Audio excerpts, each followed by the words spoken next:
Olá, meu nome é Clark César e seja bem-vindos novamente. Neste episódio, vamos continuar a nossa interpretação do famoso texto de Aristóteles, Poética. Se você não ouviu os episódios anteriores, recomendo fortemente para melhor entendimento do que será falado aqui, principalmente o segundo, onde começa o nosso pensamento para com esse filósofo. Como de costume, esse episódio terá alguns spoilers e, como sempre, tentarei evitá-los ao máximo possível. Já está de fone? Relaxado? Não! Faça um café ou um chá, o que preferir. Senta, fica em pé, deite, ou melhor, não deite com bebida quente que não é uma boa ideia. Pronto? Vamos lá!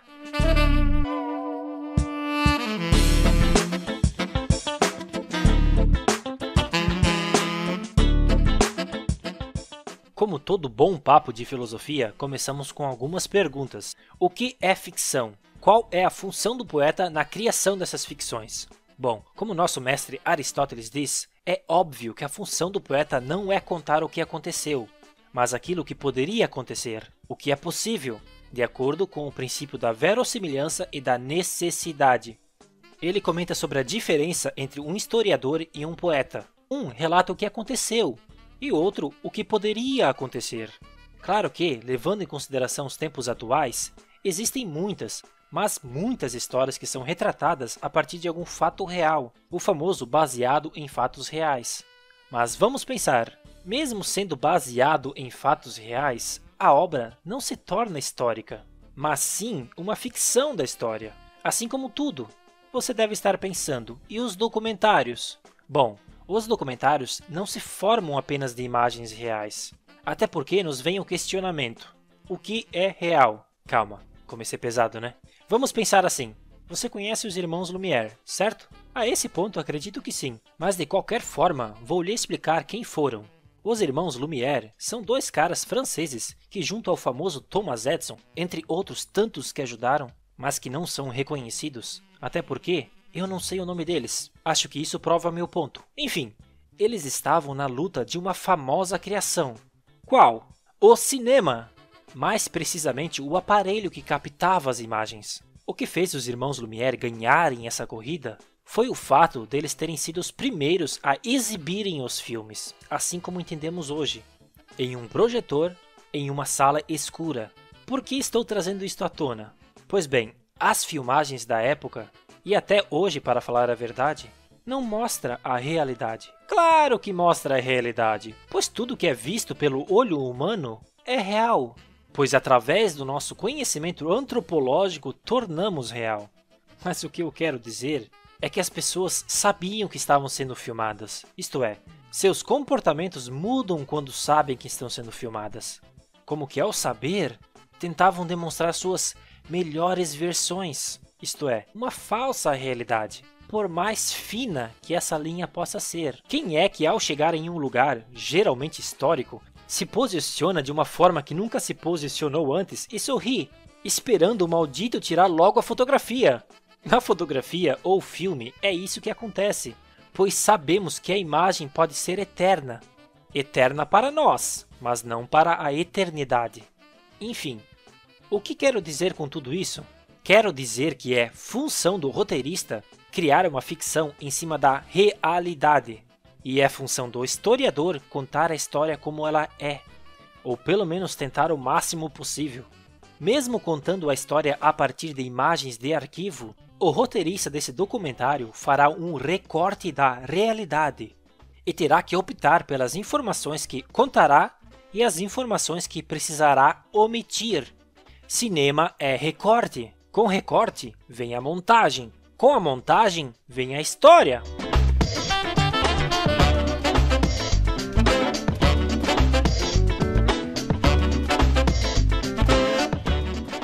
Confesso que, assim como deveria ter neste podcast, o trabalho conjunto com algum historiador para tornar a história muito mais verossímil, mas não deixará de ser uma imitação da realidade, entende?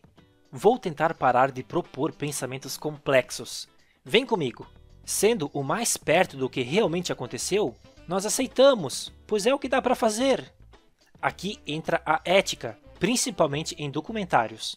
Se você quer ser um roteirista, porque documentário tem roteiro também, ou diretor de documentários, você precisa levar em conta a história real.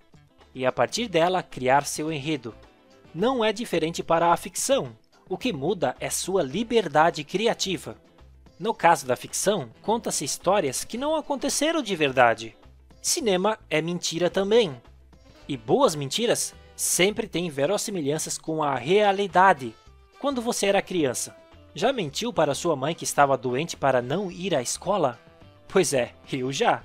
Mas nunca disse para ela que não podia ir para a escola pois ela tinha explodido depois de uma invasão alienígena. Não que isso não poderia acontecer, mas bem, minha mãe iria desconfiar.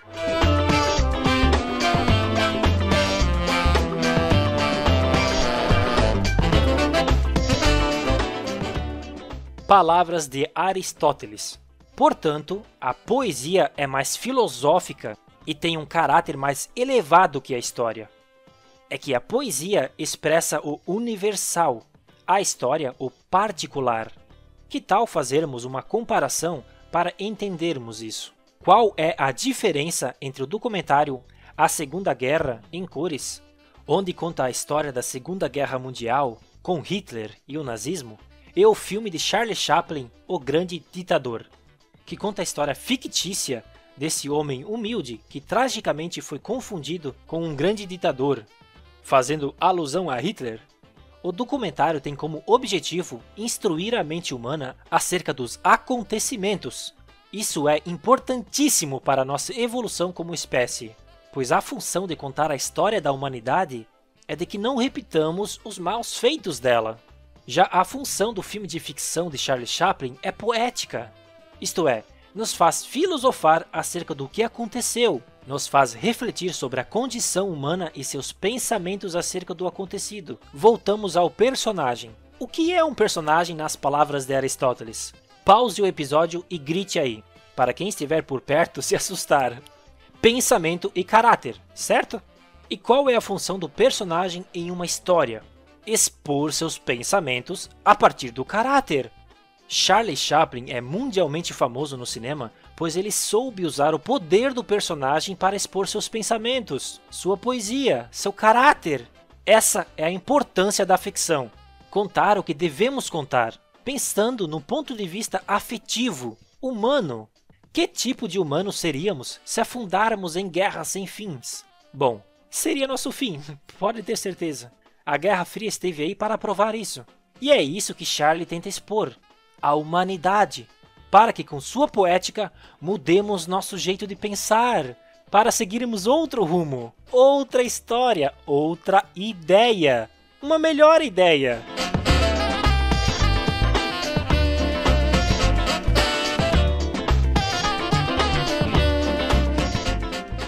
Nos trágicos teatros gregos, a história como algo que realmente aconteceu no passado era muito usado, pois assim não precisavam criar uma verossimilhança. Se já aconteceu, bom, torna-se evidente que era possível, pois não teriam acontecido se fossem impossíveis. No entanto, em algumas tragédias, apenas um ou dois dos nomes conhecidos, pessoas reais que viveram aquilo, eram usados. O restante, criados! Isso faz você lembrar de algum filme baseado em fatos reais? Bom, para mim faz lembrar de todos. Ele comenta sobre uma peça que foi usufruído dessa criação de novos personagens em cima da história e nem por isso agradou menos. Até porque as histórias reais eram conhecidas por poucos, no entanto, agradavam a todos que viam. Levando isso em conta, ele diz que o autor deve ser um criador de enredo mais do que de fatos.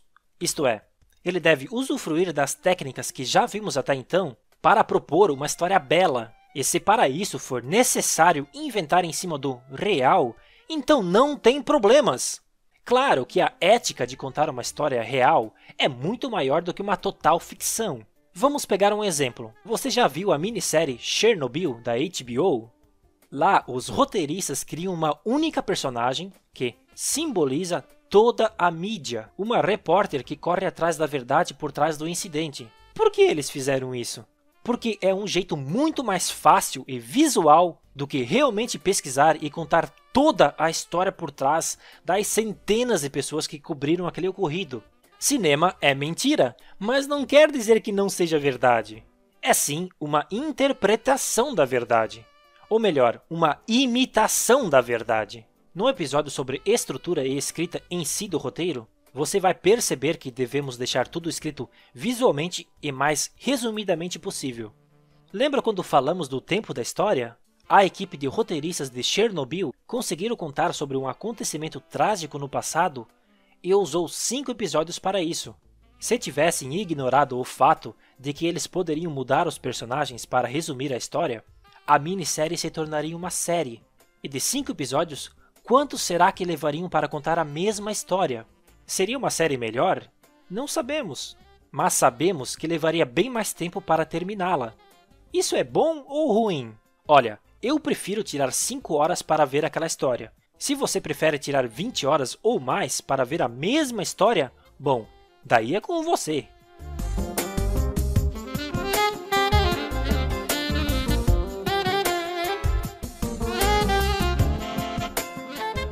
Aristóteles achava que o pior tipo de enredo era aquele que era formado por episódios. Entendendo enredo episódico, aquele em que os episódios se desenrolam uns após outros sem uma sequência verossímil ou necessária. Ele diz que são escritos por maus poetas, porque são maus, e por bons poetas, por causa dos atores. Nesse caso, maus poetas seriam os autores da tragédia, onde tudo deve ser verossímil. Já por bons poetas, ele quer dizer os atores, comediantes, pois uma solução irreal era e ainda é um artifício da comédia. Você já viu um programa de esquetes, certo? Monty Python sim, né? Independente do seu objetivo como roteirista, anota aí. Mas o que seriam esses episódios? Então, ele está falando de uma espécie de atos. Já ouviu falar da narrativa de 3 atos? Provavelmente sim. O primeiro ato nada mais é que a introdução da história. O segundo é seu desenvolvimento. O terceiro, sua conclusão. Cada episódio seria um ato. Hoje a palavra episódio é mais voltada às séries. Mas lembre, eles não tinham dinheiro para comprar uma TV. Ok, deixando as brincadeiras de lado, vamos lá. Nessa conversa sobre episódios, atos, ele traz a proposta da coerência. Isto é, uma vez que a imitação representa não só uma ação completa, mas também fatos que inspiram temor e compaixão, lembram disso, né? Estes sentimentos são muito mais facilmente movidos quando os fatos se processam contra a nossa expectativa, por uma relação de causalidade entre si. O que ele quer dizer com isso? Vamos continuar a ler seu texto para entender. Desta forma, a imitação será mais surpreendente do que se surgisse do acaso e da sorte, pois os fatos acidentais causam mais admiração quando parece que acontecem de propósito. Certo, tem algo chamado Deus Ex Machina. Já ouviu falar? Pois é quase como se Deus estivesse se intrometendo no roteiro. Esse termo surgiu nas peças que não tinham um fim. Apareciam pessoas em cima de pedestais interpretando deuses, pendurados em uma máquina onde eles podiam flutuar e resolver seus milagres. Nesse caso, resolver a história. Deus Ex Machina, Deus surgido da máquina. Pode-se pensar isso como se fosse uma solução inverossímil, como o surgimento de objetos pela primeira vez na história que são úteis para resolver o que é preciso. Você lembra da importância de mostrar um objeto antes na trama? Podendo ser personagens entrando pela primeira vez para resolver aquilo, eventos naturais, como no exemplo a seguir, tudo que tenha como objetivo final resolver o problema. Digamos que nosso herói está precisando atravessar um rio, mas ele é muito violento para atravessar nadando, e não muito longe dali existe uma cachoeira enorme. Agora imagine se cair um raio bem na maior árvore dali.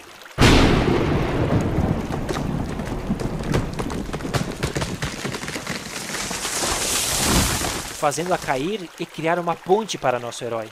Isso pode acontecer? Olha, até pode, mas é bem improvável.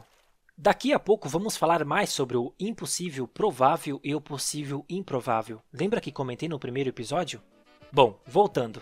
Quando for criar soluções para os conflitos de seu personagem, principalmente no final, pois é onde ocorrerá a batalha da vitória ou derrota, tente construir soluções verossímeis. Peças que traziam uma solução ao acaso mostravam uma grande fraqueza na construção da história, salvo, claro, algumas comédias, pois eram intencionais. Aristóteles diz: tais fatos, aqui ele se refere a uma peça que não usou o Deus Ex Machina, parece não acontecer por acaso. Portanto, enredos deste gênero são necessariamente mais belos. Se ainda está confuso, lembre, ao acaso é aleatório. É algo fora da realidade da história, que entra e resolve tudo sem grande esforço. Agora, a causalidade entre si é quando o que soluciona o problema se torna resultado das ações dos personagens até então. Vamos dar um exemplo para ficar ainda mais claro? No final do filme O Mágico de Oz, de 1939, a turma da Dorothy estão encurraladas pela bruxa maligna, que coloca fogo no espantalho. E para resolver isso, Dorothy pega um balde cheio de água que estava ali no local, jogando contra o fogo e esparramando um pouco de água sem querer na bruxa, que derrete e morre com a água. E em nenhum momento de toda a história foi mencionado que isso aconteceria com a bruxa. Que falha, né? Será que o editor removeu essa parte só para sacanear? Já que prolonguei bastante esse assunto, que tal eu lhe dar um exemplo de Deus Ex Machina na comédia? Só para mostrar a diferença. Você conhece Monty Python que eu falei agora há pouco? Não! Ai, meu coração! Monty Python é um grupo britânico de comédia, e em seu filme Monty Python's and the Holy Grail, Monty Python e o Cálice Sagrado, um filme de 1975, conta a história do Rei Arthur e os Cavaleiros da Távola Redonda em busca do tão estimado Cálice Sagrado. Por mais que o filme traz informações que precedem esse final aleatório, até porque Monty Python é perfeito. Mesmo sendo uma comédia, eles respeitam a lógica da tragédia de Aristóteles. Mesmo com spoiler, se você não conhece esse grupo, recomendo! No final do filme, os cavaleiros, que são da Idade Média, acabam sendo presos pela polícia contemporânea, quebrando com toda a expectativa da busca do Cálice Sagrado e terminando o filme ali. Bons poetas!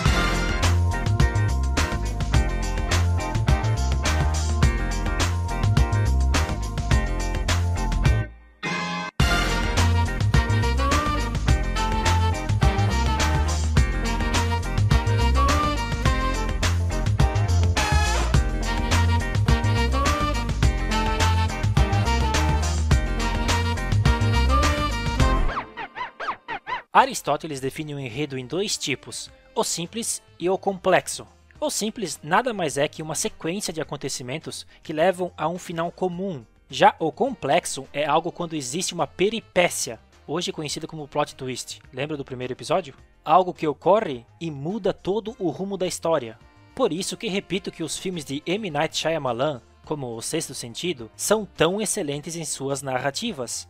Aristóteles fala que é muito diferente uma coisa acontecer por causa da outra ou depois da outra. Uma história onde existe dois núcleos de personagens, vamos dar um exemplo de uma comédia romântica. Vemos a vida do homem até certo ponto e vemos a vida da mulher até certo ponto. Até aí, ambos estão vivendo uma coisa depois da outra, em suas vidas cotidianas. Até que se encontram, suas atitudes começam a mudar e suas ações são resultados por causa do encontro. Claro que tudo é causa e consequência, mas compreendemos com essa ideia que para levar a história para frente é muito mais interessante usufruir de uma coisa por causa da outra, e não depois da outra. Aqui entra o pensamento do beat, que em português significa batida. No livro Story, de Robert McKee, é descrito o beat como uma troca de comportamento em ação-reação. Essa troca pode ser devido a um evento ou uma emoção, que força um ou mais personagens a mudar, adaptar-se, ou faz com que sua cena mude. Resumindo, enredo simples, uma coisa acontece depois da outra. Vamos a uma cena de Daniel tomando café. Corta para uma cena dele trabalhando em seu escritório. Ele não está trabalhando por causa do café, mas naturalmente depois do café. Enredo complexo, uma coisa acontece por causa da outra. Daniel tomando seu café. Ao se levantar, ele bate sua coxa na mesa, derrubando seu café no chão. Ele chega no escritório atrasado, leva uma bronca do chefe. Sendo assim, seu desastre do café causou a bronca do chefe. Uma coisa por causa da outra. Lembre-se, cinema é conflito!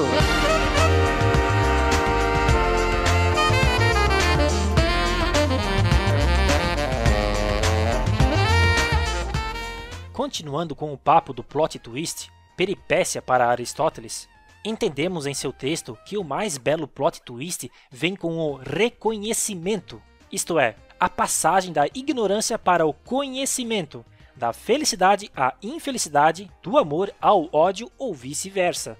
Vou continuar com o exemplo do Sexto Sentido apenas para não dar novos spoilers dos filmes de M. Night Shyamalan. Aristóteles diz: esta forma de reconhecimento acompanhado de peripécia suscita ou a compaixão ou o temor, e a tragédia é, por definição, a imitação de ações deste gênero, pois que desse reconhecimento ou dessa peripécia depende do ser infeliz ou feliz. No Sexto Sentido, quando Bruce Willis descobre que ele está morto, ele ganha o reconhecimento de sua natureza, tornando-o infeliz, pois antes achava que estava vivo e ao lado de sua mulher, e agora sabe que ela está sofrendo pela sua perda. Eu não canso de dizer que esse filme é genial, e aposto que Aristóteles iria dizer o mesmo. Ele diz que o reconhecimento se faz entre pessoas, isto é, o primeiro a reconhecer no filme Sexto Sentido foi o menino, pois ele sabia que via pessoas mortas, e o comunicou tanto para o personagem de Bruce, como para nós, espectadores. Aristóteles comenta sobre o reconhecimento parte por parte, e esse filme se cabe ao exemplo, pois como falei, primeiro o menino sabia, depois o homem soube. E como estamos vendo a história do homem, nós soubemos. E é ali que ocorreu o reconhecimento final, o plot twist.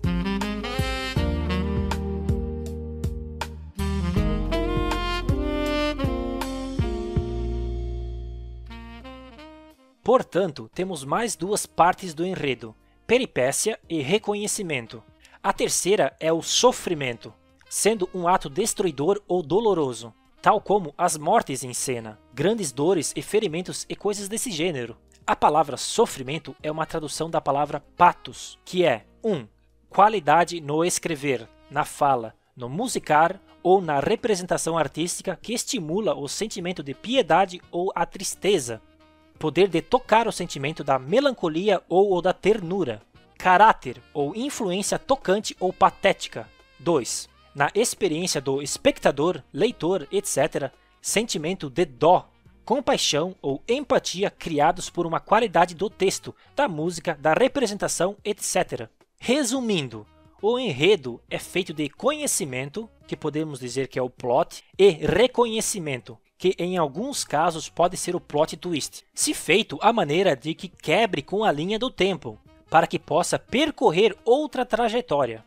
E o sofrimento, que seria toda a dramaticidade da história. Ficou confuso?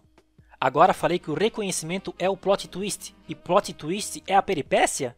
Portanto, peripécia e reconhecimento seria a mesma coisa? Pois é, na verdade, a peripécia pode vir sem o reconhecimento. Isto é, pode existir plot twist que descobrimos antes dos personagens saberem.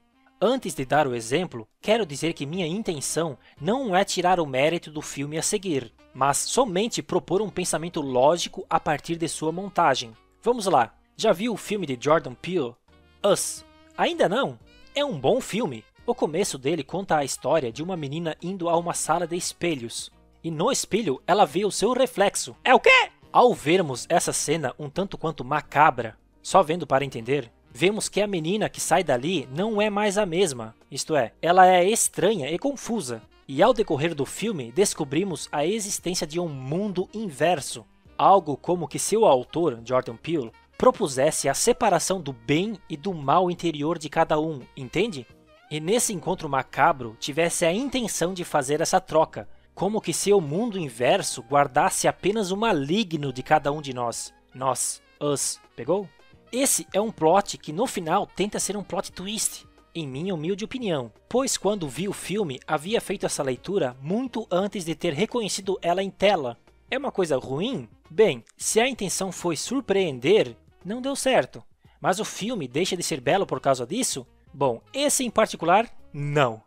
Se ainda há dúvidas, pense assim, peripécia sem reconhecimento pode ser o ponto de virada de um filme, que proporciona nosso personagem avançar na trama, mas algo que não provoca tanto choque como um plot twist. Um exemplo simples, no filme O Rei Leão, quando Nala encontra Simba já adulto, é um ponto de virada para a história, pois agora Simba voltará para seu reino, mesmo sendo algo que mude totalmente o rumo da vida de Simba.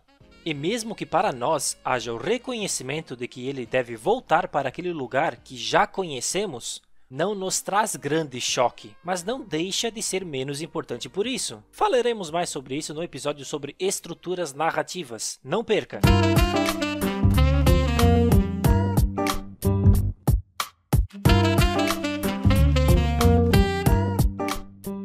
Pronto? Acabou? Não! Ainda temos algumas coisas bem legais para conversarmos.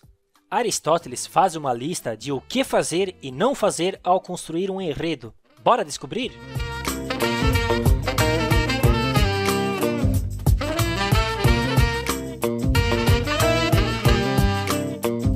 Dado que a composição de uma tragédia não deve ser simples, mas complexa, e que a mesma deve imitar fatos que causam temor e compaixão, lembra de tudo isso, né? A repetição é importante, pois devemos sempre nos lembrar ao escrever uma história, para que não cometamos os mesmos pecados de alguns autores durante milênios de contagem de histórias. Falo alguns para não dizer milhares. O que não devemos fazer? Aristóteles conta que não devemos contar a história de homens bons a passar da felicidade para a infelicidade. Mas por quê? Pois tal mudança cria repulsa, e não temor nem piedade. Vamos exemplificar. Digamos que você criou Daniela, uma freira que dedicou sua vida para ajudar os mais necessitados. Dani tem 84 anos de idade, e depois de uma vida inteira dedicada ao amor para com o próximo, é brutalmente morta por um motorista bêbado. Lembrando que nossa amiga Daniela é a protagonista. Sua trágica morte só tende a criar uma repulsa para quem assiste, pois acompanhou a vida daquela santa e sua morte não tem justificativa. Não sentiremos piedade, pois condenaremos o homem, e não temeremos, pois a morte é finita.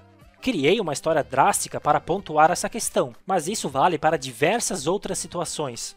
Ele fala também que não devemos fazer os maus passarem da infelicidade para a felicidade. Continuando com o mesmo exemplo, o homem bêbado que matou aquela senhora que tanto admiramos, se contarmos a história dele após o ocorrido, não provocará benevolência, compaixão ou temor, pois é um ato horrendo dirigir bêbado, e como sociedade e como pessoas livres, julgamos fortemente o ser humano que transgride as normas e ética de uma vida em sociedade. Aí você pode estar imaginando, e se for a história desse homem, e que a morte de Daniela, a freira santa, acontecer no primeiro ato, e o filme todo for sobre sua redenção? Veja, aí é outra história. O que essa história provocará no espectador dependerá da compaixão de cada um. Aí sim poderá existir compaixão. Os filmes Sete Vidas com Will Smith e O Operário com Christian Bale têm exemplos parecidos. Recomendo mesmo dando spoiler ao colocá-los nessa categoria. Aristóteles comenta também que não se deve contar a história de, por exemplo, um homem rico e afortunado que acaba perdendo tudo, caindo em desgraça. Nesse caso, ele diz que tal história poderia gerar simpatia, mas não compaixão ou temor, pois compaixão e temor diz respeito a um homem que é infeliz sem o merecer, e alguém que cai na desgraça após ter uma vida em abundância não merece nossa compaixão ou temor, até porque aqui se cabe ao afeto que temos aos nossos semelhantes, e alguém superior a nós não nos atinge como atingiria alguém parecido conosco. Até mesmo se você for uma pessoa rica e ver essa história, não terá compaixão ou temor, pois para quem se considera superior, temor e compaixão só vêm depois de algo que realmente aconteceu com essa pessoa, e não em uma imitação. Claro que venho completar as palavras de Aristóteles com uma certa arrogância em afirmar coisas que não pertencem ao meu mundo, mas falo com honestidade quais são os meus pensamentos.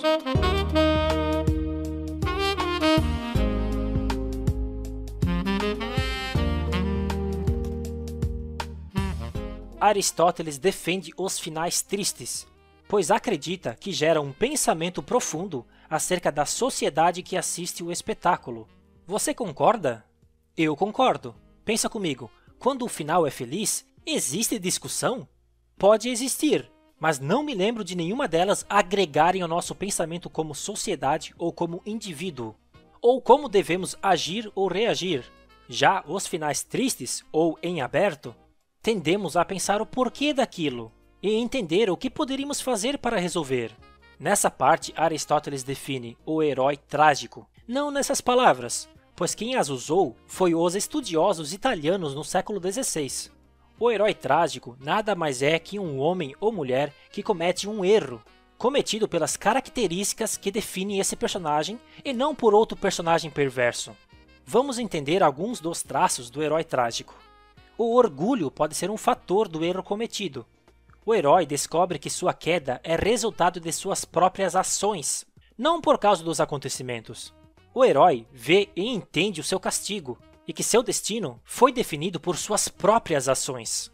A queda do herói é entendida como um despertar da piedade e do medo que leva a uma epifania e uma catarse do herói e do público.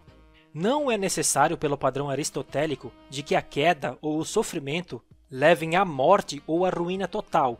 No entanto, desde pelo menos a época de William Shakespeare, tem sido geralmente considerado que a falha de um herói trágico necessariamente deve resultar na sua morte, ou de um destino pior. O herói trágico de Shakespeare morre em algum momento na história. Um exemplo é o protagonista de mesmo nome da peça Macbeth. Personagens de Shakespeare mostram que o herói trágico não é totalmente bom nem totalmente mau. Um herói trágico é, muitas vezes, nobre ou descendente de nobres, pois a queda é sempre maior. Aqui parece discordar com o que eu falei sobre o rico cair, né? Pois é, mas aqui cabe o poder do escritor falar do humano que antes era rico e agora descobriu a verdadeira riqueza, o amor. Ou você acha que Romeu e Julieta eram dois mendigos? O herói aprende alguma coisa com seu erro. O herói é confrontado com uma decisão séria. O sofrimento do herói é significativo, porque, embora o sofrimento seja o resultado da própria vontade do herói, não é inteiramente merecida e pode ser cruelmente desproporcional. Aposto que lembrou de alguns filmes a escutar essas características, né? Veja como o estudo de Aristóteles está impregnado na contagem de histórias dos maiores escritores do mundo. Você pode ser um deles, por que não?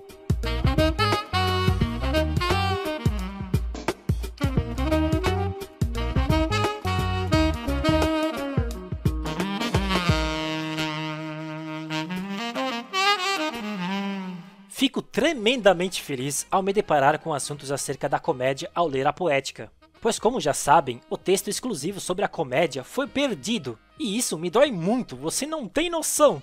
Aristóteles fala que essa estrutura é considerada por alguns a melhor, ai meu coração! Isto é como a da Odisseia. Odisseia seria uma aventura cheia de emoção, e que termina de maneira oposta para os bons e para os maus. Parece ser a mais bela devido à fraqueza de quem vê. Calma lá, vamos entender. Os poetas orientam-se pelos espectadores e compõem de acordo com as suas preferências. Este prazer não é próprio da tragédia, mas sim, essencialmente da comédia. Isso lhe faz lembrar de alguma forma de arte comum hoje em dia? Algo que tem uma pessoa em pé, com um microfone, contando piadas do cotidiano? Não? Claro que sim, né? O stand-up nada mais é que essa estrutura, digamos, evoluída, não por ser melhor, mas pela cronologia da história. Não concorda? Vamos continuar a ler.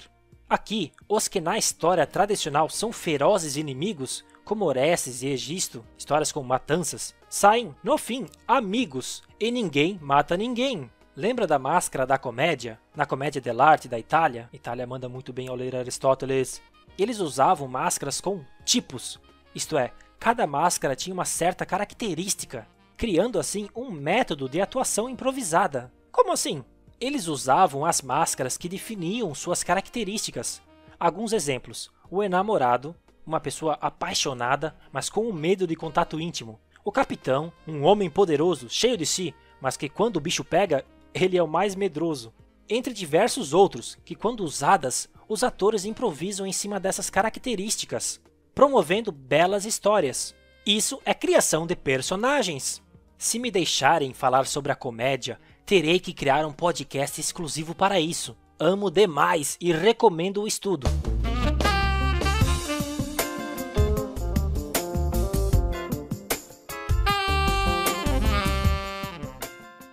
Claro que eu assimilei essa parte do texto como a comédia stand-up e o improviso.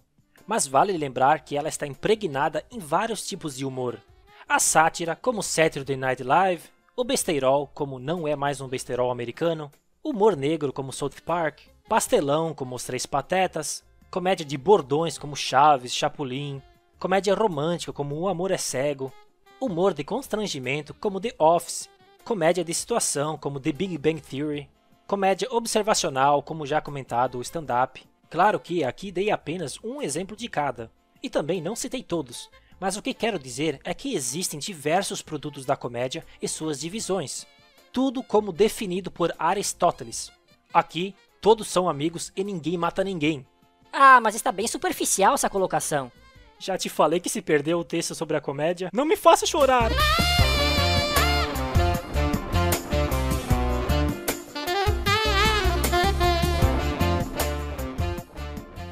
Falamos bastante sobre o temor e a compaixão, certo? Algo que é primordial para existir uma história bela, segundo Aristóteles. Ele diz poder existir o temor e a compaixão no espetáculo, mas que é de uma superioridade fazer acontecer isso na construção dos acontecimentos, do enredo. O que seria isso? Bom, ele quer dizer que se deve pensar a história como resultante desses sentimentos. Sendo assim, quando alguém o ouve, vamos levar o exemplo para o cinema. Quando alguém lê a sequência de cenas, que falaremos disso mais para frente, não que seja algo complicado, até porque o nome diz tudo, é uma sequência de todas as cenas existentes em seu filme, sendo o resumo de cada cena para o entendimento da obra como um todo, Aristóteles diz que ao ler essa sequência de cenas, bom, ele diz que ao ler a sequência dos acontecimentos, mesmo sem os ver, se arrepie de temor e sinta compaixão pelo que aconteceu. E isso é essencial para que consiga entender se sua história é boa ou não. Claro que, como falei no começo, pode existir um temor e compaixão através do espetáculo, que nada mais é que a construção do show e a atuação de seus atores. Vamos dar um exemplo bem simples em consideração ao show. Por exemplo, os filmes da saga Velozes e Furiosos. Eu nunca li o roteiro, mas aposto que a sequência de cenas não é tão emocionante como a corrida em si, na tela. Ou como filmes com uma história mediana, mas que os atores envolvidos elevam aquela história a um outro patamar. Desse conceito nasce o Star System, que nada mais é que o ator ou atriz vender o filme pelo fato deles estarem ali, e não pela nossa vontade de assistir determinada história. Eu não tenho nada contra o Star System, desde que ele faça jus à história que é contada. Claro que em situações financeiras, como o extremo pagamento para esses atores e atrizes, acho um total descaso com a arte da imitação. Mas a única coisa que posso fazer sobre isso é de quando for contratar um ator ou atriz para um papel em meu filme, o pagamento dele ou dela não seja nada exorbitante. E se não aceitar, tenho certeza que existe muita gente talentosa esperando por essa oportunidade. Estou sonhando alto aqui? Por que não?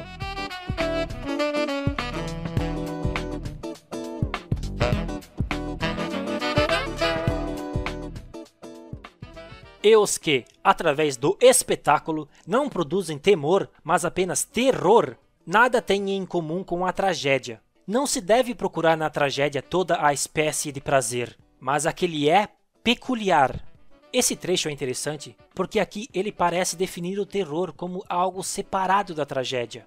Isto é, quando ele fala peculiar, que é uma propriedade de algo ou de alguém próprio, ele quer dizer que para ser uma tragédia, precisa de temor e compaixão.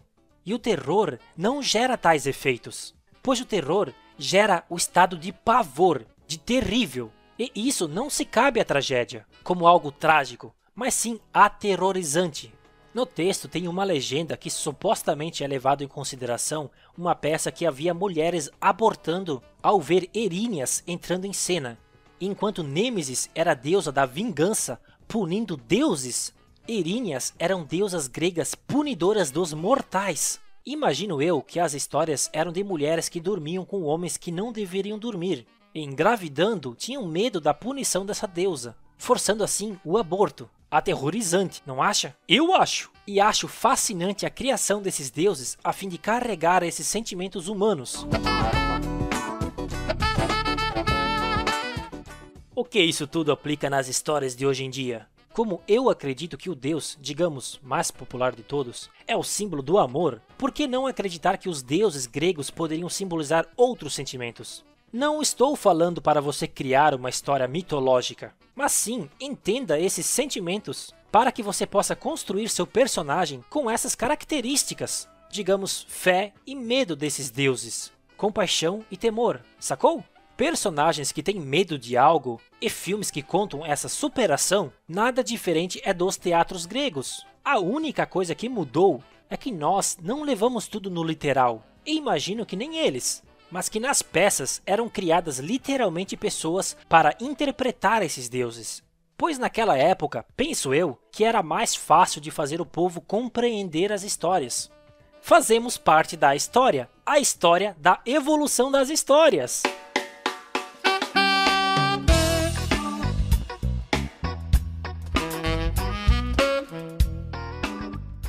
E, uma vez que o poeta deve suscitar, através da imitação, o prazer inerente à compaixão e ao temor, é evidente que isso deve ser gerado pelos acontecimentos. Vejamos, pois, que situações parecem inspirar temor ou compaixão.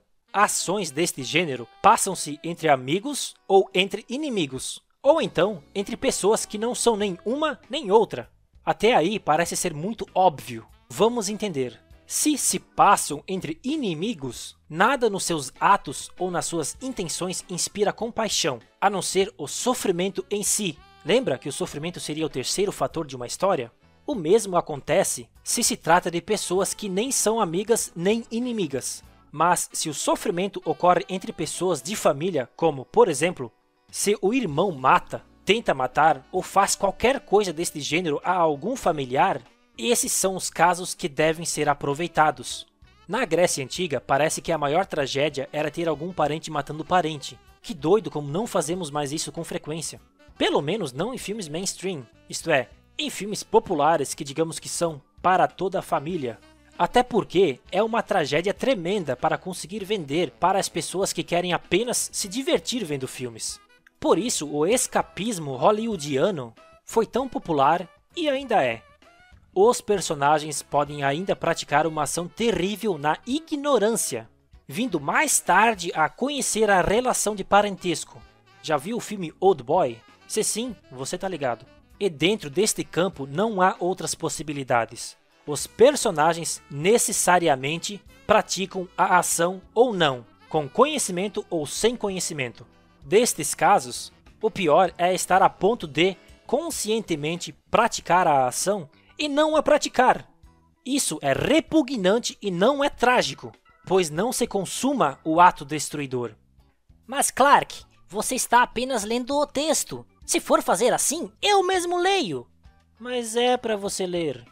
Tem partes complicadas de entender, e isso me ajuda a pôr na mesa as peças, para que assim possamos decifrar juntos. Vamos lá? Aqui ele diz aquele esquema de que é preciso fazer seu personagem conhecer ou desconhecer o que ele faz. Isto é, faça seu personagem agir no impulso de sua motivação, e depois disso faça ele descobrir o resultado da mesma. Ou faça ele agir e antes que possa cometer a ação, alguma coisa o faz descobrir algo assombroso, como por exemplo, um parentesco, ou alguém que em sua história se fez importante. Vamos exemplificar. Já assistiu Star Wars 5 ou Império Contra-Ataca? O segundo cronologicamente falando? Aposto que já sabe o que eu vou falar. É o desfecho mais famoso, ou melhor, um dos plot twists mais famosos da história do cinema. Veja como Aristóteles definia o que seria uma bela história. Neste filme do Star Wars, vou dar o spoiler que se você é novo e ainda não sabe, bom, uma hora ou outra você iria saber. O personagem Luke Skywalker procura vingança contra Darth Vader, o suposto assassino de seu pai. Após uma grande aventura, sendo o segundo filme já, Luke tem a oportunidade de matar o seu inimigo mortal e descobre que ele era esse tempo todo seu pai. Os personagens podem ainda praticar uma ação terrível na ignorância, vindo mais tarde a conhecer a relação de parentesco. Aristóteles, senhoras e senhores.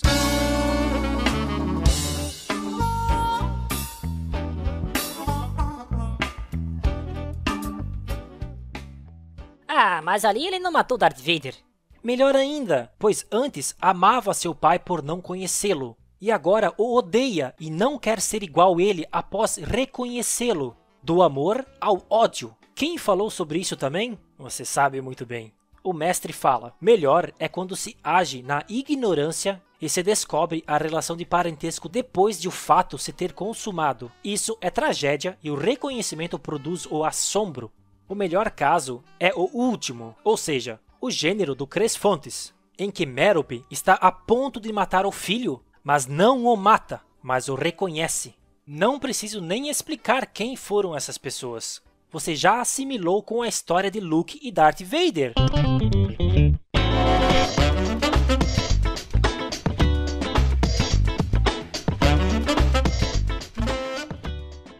Aristóteles diz que o fato de alguém matar um parente, sem descobrir que era parente, mas nós, espectadores, sabemos, pode não estar inserido necessariamente na peça, ou em nosso caso, no filme, mas como dito, nós sabemos. E isso se faz tragédia. Quando o personagem conhece o parentesco, vou continuar com esse exemplo pois fica mais simplificado, mas pode ser qualquer um, amigo, mentor, etc. E tanto nós, como o personagem sabem disso, quando acontece o ato da violência para tal pessoa, o personagem pode não agir. E como diz Aristóteles, isso é repugnante e não é trágico, pois não se consuma o ato destruidor.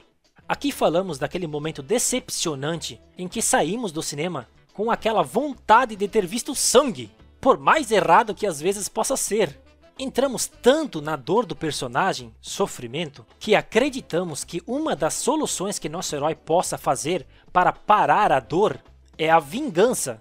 E quando se cria a possibilidade de vingança e não a faz, acaba deixando nós, espectadores, na mão. Não porque somos pessoas más, ou porque desejamos o mal aos nossos semelhantes, mas pelo simples fato de entrarmos em uma sala de cinema querendo ver uma tragédia, uma história. E caso a história nos previna de tal ato, ficamos honestamente decepcionados. Lembra da suspensão da descrença? Claro que o que pensamos dessa decepção pode refletir em quem nós somos, mas acredite, na maioria das vezes é apenas a decepção por não ver a história tomar o rumo que gostaríamos. De novo, que gostaríamos de ver como história, mas não em vida real. Lembre novamente, estamos vendo uma mera imitação. A gente suspende a nossa crença da realidade para apreciar a história. Entender isso é o primeiro passo para conseguir criticá-la. E saber criticar é saber contar história. E saber contar história? Bom, saber contar história é bom demais!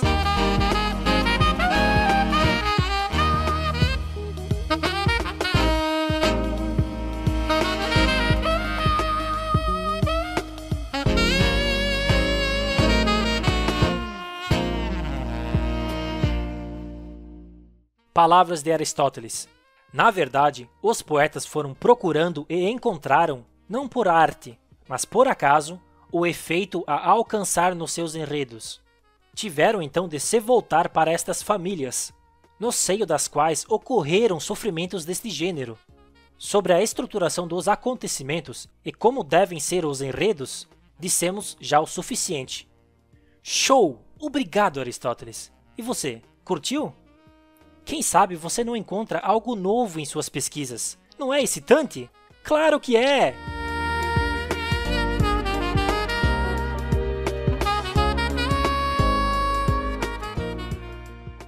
O episódio vai ficando por aqui.